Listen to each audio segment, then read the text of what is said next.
মা, আমার স্বাধীনতা কোথায়? উত্তরে বললেন, এখন কিসের স্বাধীনতা? বিয়ের পর স্বামীকে নিয়ে যা ইচ্ছে তাই করবে, স্বাধীনতা খুঁজে নেবে।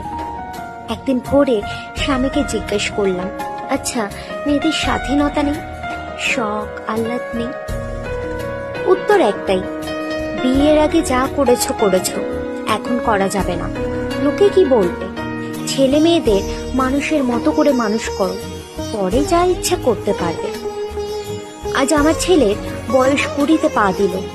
বললাম, আচ্ছা বাছা, মেয়েদের স্বাধীনতা কোথায়, বলতে পারিস? আমার ছেলে মস্ত বড় গম্ভীর মুখে উত্তর দিল, হেসে বলল, এখন কি আর ওই বয়স আছে নাকি যা ইচ্ছে করবে? অনেক কিছুই করেছো জীবনে, এবার আমাদের মতো করে চলার চেষ্টা করো। আসলে মেয়ে মানুষের স্বাধীনতা হয় না,